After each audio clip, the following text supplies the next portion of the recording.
Alright, bro.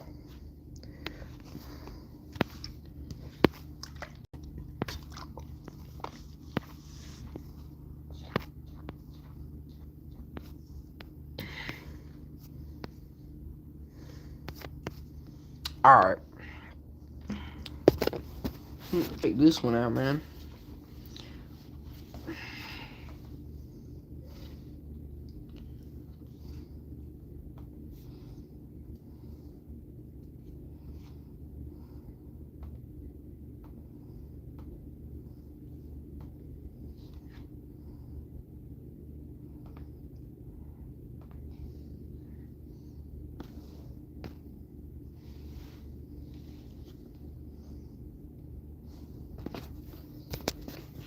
Alright, let's check this out, gang.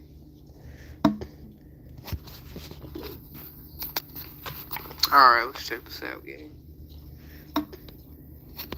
College students get a Walmart Plus membership for 50% off with free same-day delivery for groceries and more. Video streaming choice to catch every membership for 50% off with free same-day delivery for groceries and more. Video students get a Walmart Plus membership for 50% off with free same-day delivery for groceries and more. Kermit, hold up.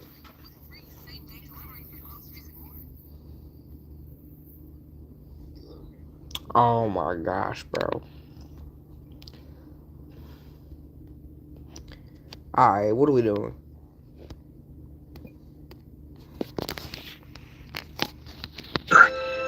Yet human curiosity compels us to keep asking the question.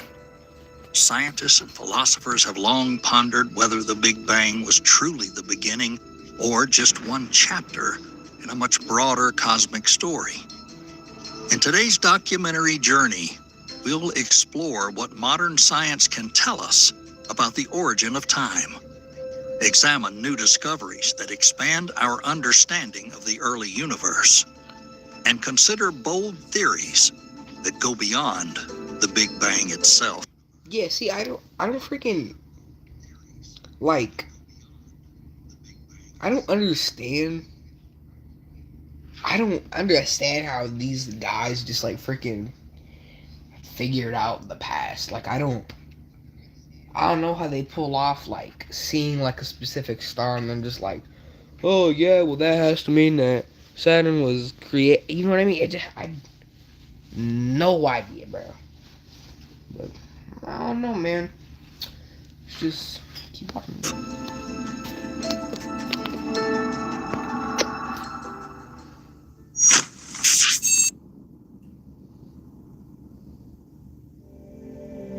Let's start with the fact that according to our best scientific understanding, the Big Bang marks time zero, the beginning of the universe as we know it.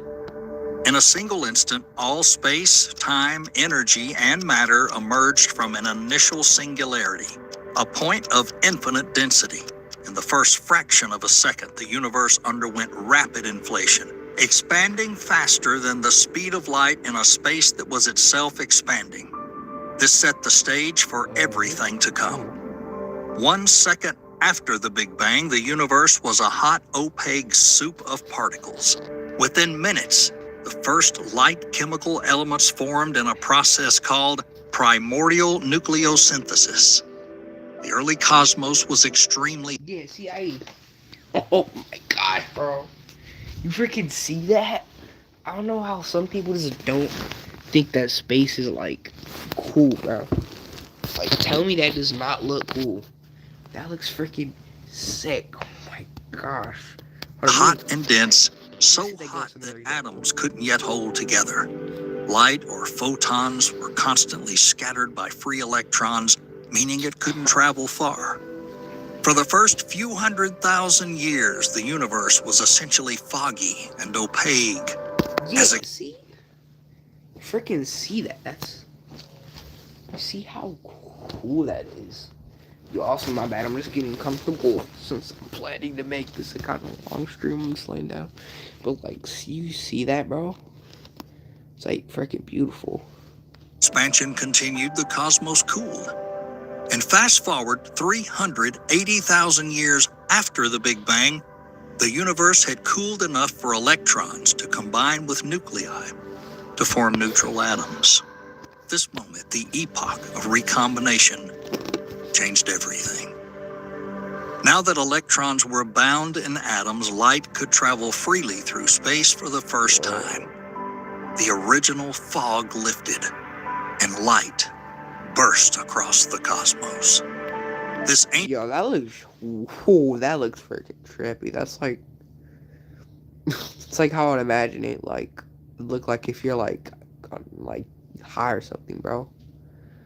Ancient light still surrounds us today in the form of a faint glow from all directions, stretched over billions of years of cosmic expansion into the microwave range.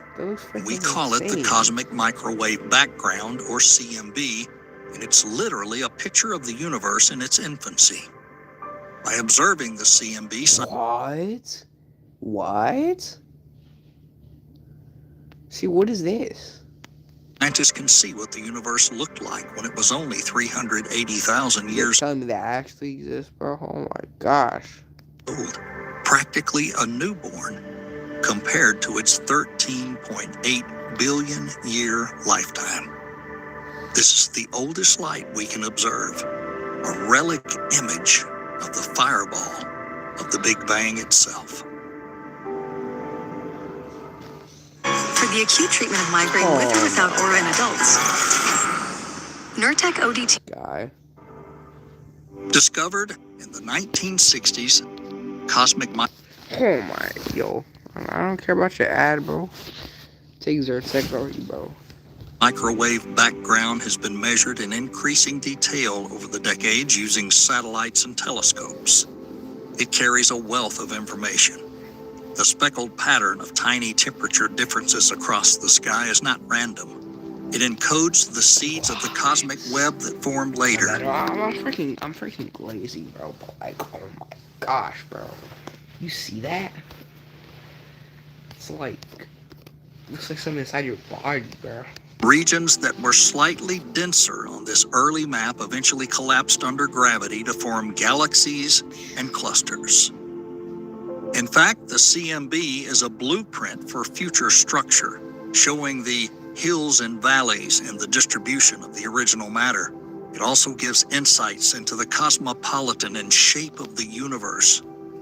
Decades of analysis have shown that ordinary matter, the stuff that makes up stars, planets, and us, accounts for only about 5% of the total content of the cosmos. The rest is dark and mysterious. About 27% is dark matter and roughly 68% is dark energy, according to measurements of the CMB's properties. Remarkably, new observations continue to refine this picture. In March of 2025, researchers from the Atacama Cosmology Telescope, or ACT, and the Princeton University released the most detailed images of the CMB to date. The clearest infant pictures of our universe yet, with 5 times the resolution of the previous full sky map made by the Planck satellite. ACT's extensive survey data even captured the polarization of this ancient light. This polarization, this directional orientation of CMB light waves, it reveals how much matter moved in different regions of the young universe.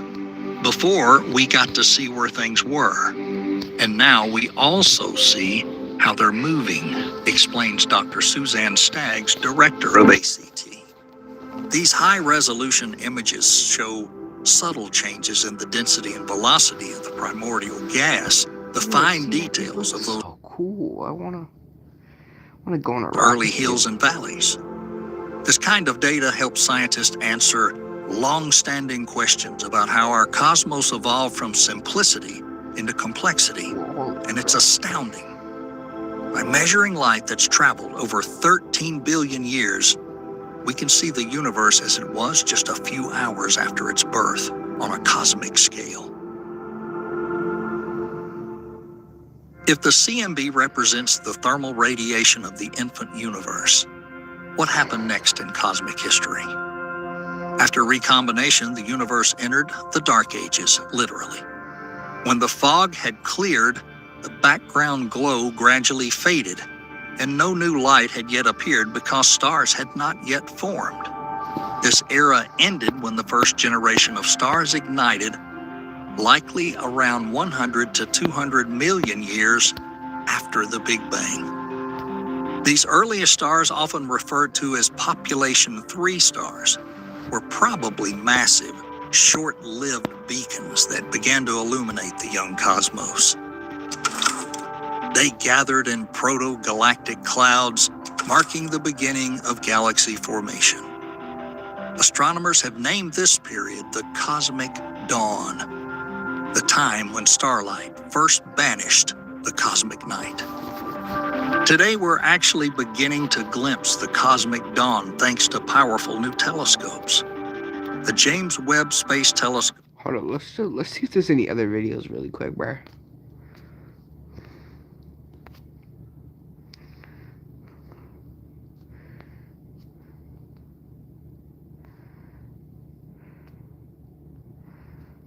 Yeah, see, hold up, let me...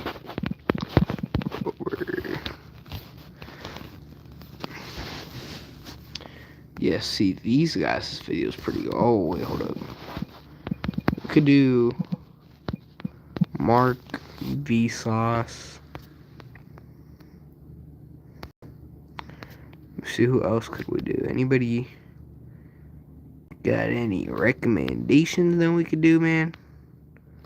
That'd be pretty cool. Vsauce.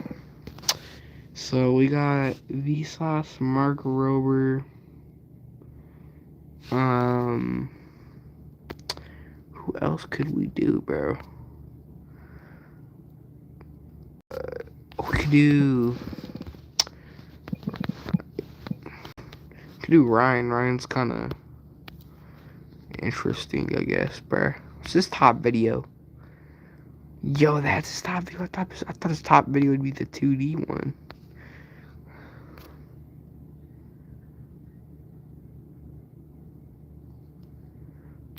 Just a guy. Alright. Check this out, bro. Oldest video. Alright, I'm not watching this guy drink water. I found a good video. Soluna is a free and confidential mental health app for teens and young adults. 100 days of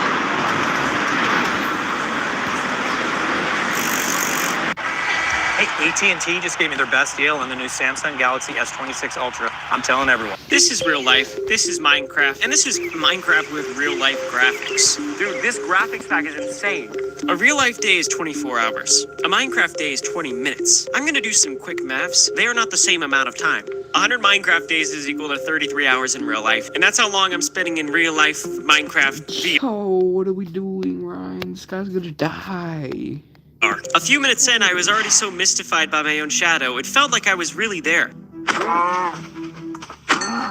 That's not a good look. The first several days were boring. I collected resources, found these blue rocks, blah blah blah. But things got crazy when I got a vision for my base. A place like none other base.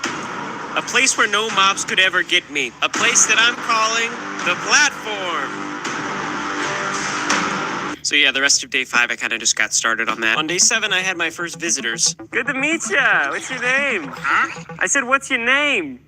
I worked day and night on this vision of what I'm calling the Platform. And before long, it was complete. All right, Dr. Phil fan club. It's time to show you what I've been building for the past 9 days.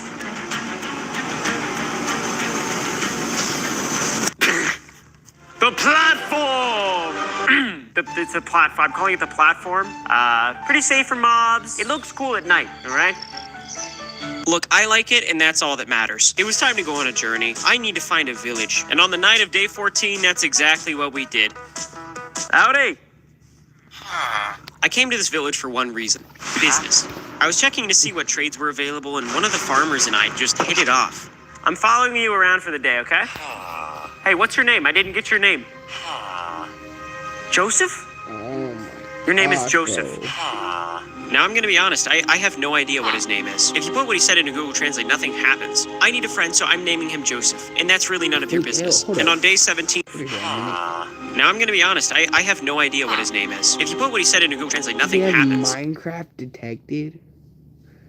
What? I need a friend, so I'm naming him Joseph, and that's really none of your business. And on day 17, our friendship deepened. Joseph, can we talk in private? What do you have to say? Not sure if you heard what I heard in Joseph's tone, but I've been playing this game for 6 hours, and my need for some sort of human connection led me to make up a fake narrative, and this is it. I hate farming. I hate my dad. I want to leave this village and see the world. Oh. Yo, that reminds me from those freaking rants, bro. From like mid 2025, bro. Guys, if you use this sound, I will comment on your video. Oh my gosh, I haven't heard that voice in so long. Maybe even go to a Taylor Swift concert. But most of all, I want to slay the Ender Dragon. So yeah, that's what we're rolling with. The game plan is simple. The first thing I'm doing is destroying Joseph's dad's crops, effectively making Joseph the best farmer in town. Joseph, I don't know if you're asleep right now. I literally can't. Your eyes are wide open, Joseph. Oh my gosh, goodness. Okay, you're awake. I'll come back for you and we'll beat that dragon, okay? I have never beat that dragon, but we're gonna do it. Dragon D's nuts on your chin. Joseph! With Joseph's dad so occupied on replanting his crops, we're gonna bust Joseph out of the village, take him to the end, defeat the Ender Dragon, all without dying for the next 80 days. But on day 20, we hit our first big roadblock. Oh no, my hunger bar's low.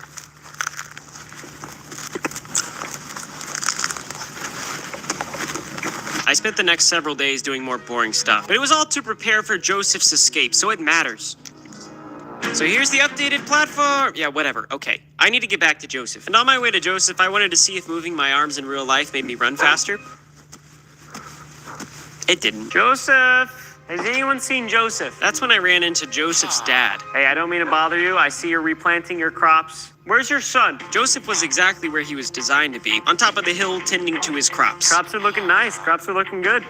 How you been? That might just be the saddest thing I've ever heard. Joseph essentially said, Ryan, get me out of this stinkhole. I haven't taken this hat off ever, like I was born with it on my head. I do not have free will. Help me. At this point, I've been in this VR world for 10 hours straight, and I need to go to bed myself. 10 hours? Dude, my eyes would be freaking red. I need to sleep for real, like IRL. So far, it's been 30 days. We're level 28. We haven't died yet, and we need to get Joseph to the end. This is the most strong emotional connection I've made ever. Don't tell my wife. I spent my first night stargazing. It was actually kind of beautiful. Wake up, Joseph! In my world, 6 hours had passed since I'd last seen Joseph. In his, 3 weeks. And no, that time didn't count towards my 100 days, so I've got a lot of work to do. I left the village before Joseph could notice. I decided that before I could get Joseph to escape, I needed to get him a name tag. Name tags allow you to name NPCs in Minecraft. One of the only ways to get name tags is through fishing. The only catch, no pun intended. They're extremely rare, so I needed to make an enchanted fishing pole. Certain enchantments increase the odds of you getting rare items like name tags, so I started slaughtering cows for the enchantment table. I promise it's necessary. On the night of day 34, I almost died, and on day 36, we finally had our enchantment table. Oh, Ryan, you really going to enchant a fishing pole on your first enchantment? Yes, and our first fishing pole was really bad. It's probably the worst you could get. You see, we're looking for the enchanted Luck of the Sea, which allows us to get the name tag faster. Then we enchanted again, and we got it. Whew, that thing's heavy. I combined our 2 enchanted fishing poles and gave it a name that the world would remember. Hashtag free Joseph.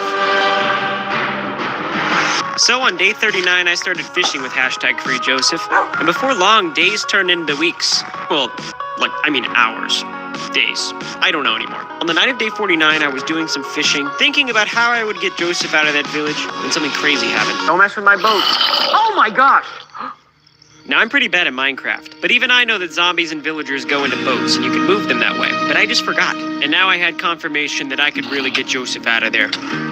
Thank you so much. You are so sweet. On day 51, I luckily caught a really good bow. Like, really good. And finally, after 14 days of fishing... Wait. Name tag! Oh my gosh. There's nothing in this world that is more precious to us than our names. I'm on my way, Joseph. I'm on my way. Joseph! Joseph, I have a surprise for you. Ready? 3, 2, 1. Seeing Joseph's name hover above his straw hat gave me goosebumps. Those piercing green eyes looking into mine. I don't know, it's like he was really in the room with me. And there was just this understanding that we would never leave each other's side. Oh, he's leaving. What the heck? When I got to the village, I saw a disproportionate amount of farmers making out with each other. It was in this moment that I realized the perfect plan to help Joseph escape. I would need a distraction. In a village full of